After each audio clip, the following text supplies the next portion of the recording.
एक बार एक शिकारी शिकार करने के लिए जंगल में पहुंचा। उसने अपने तीर पर बहुत ही खतरनाक जहर लगाया और शिकार को निशाना बना करके उसने तीर को छोड़ा, लेकिन उसका तीर चूक गया और तीर एक पेड़ पर जा लगा। वह पेड़ बहुत ही हरा भरा था और बहुत सारे तोते उस पेड़ पर रहते थे। जैसे ही वह जहरीला तीर उस पेड़ पर जाकर लगा, वह पेड़ धीरे धीरे सूखने लगा और उस पेड़ पर जो भी तोते रहते थे वह एक एक करके उस पेड़ को छोड़कर जाने लगे। उस बड़े से पेड़ के कोटर में एक बहुत ही बूढ़ा तोता रहता था, जो बहुत ही धर्मात्मा और अच्छे मन का था। सभी तोते उस पेड़ को छोड़कर जाने लगे थे, लेकिन वह बूढ़ा तोता जाता था, दाना लेकर के आता और उसी कोटर में आकर के बैठ जाता था, परंतु उस पेड़ को छोड़ने को तैयार नहीं था। बूढ़े तोते के साथियों ने कई बार आकर के उसे समझाया कि यह पेड़ सूख रहा है और किसी दिन गिर भी जाएगा, चलो किसी और पेड़ पर चलकर रहा जाए, परंतु वह बूढ़ा तोता वहां से जाने को तैयार नहीं हो रहा था। अब यह बात देवराज इंद्र तक पहुंची।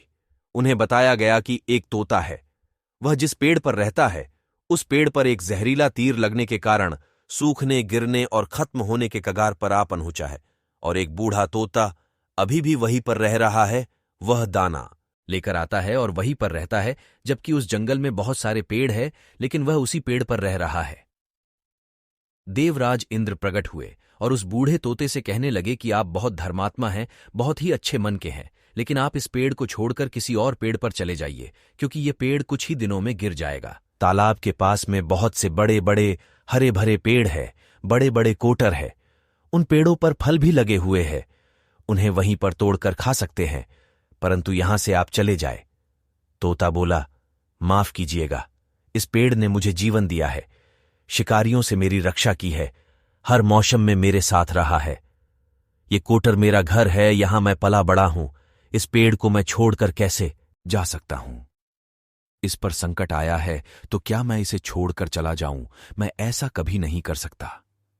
देवराज इंद्र तोते के इस बात से बहुत ही प्रसन्न हुए। उन्होंने तोते से कहा, मैं आपके इस बात से बहुत ही खुश हूं, मांगो जो आपको मांगना हो।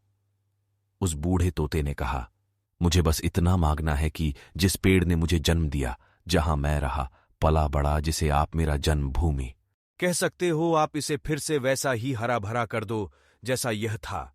देवराज इंद्र ने अमृत से उस पेड़ को सिंच दिया और पहले की तरह हरा भरा कर दिया।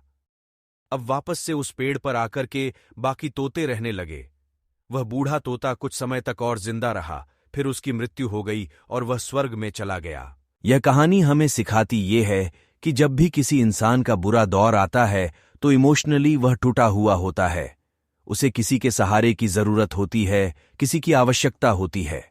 अगर आप ऐसे समय में उसे छोड़कर चले जाएंगे, उससे बात नहीं करेंगे, मुंह मोड़ लेंगे, तो आपसे बुरा कोई नहीं है, क्योंकि आप किसी के सुख का साथी बने या ना बने, लेकिन आपको हमेशा किसी के दुख का साथी जरूर बनना चाहिए।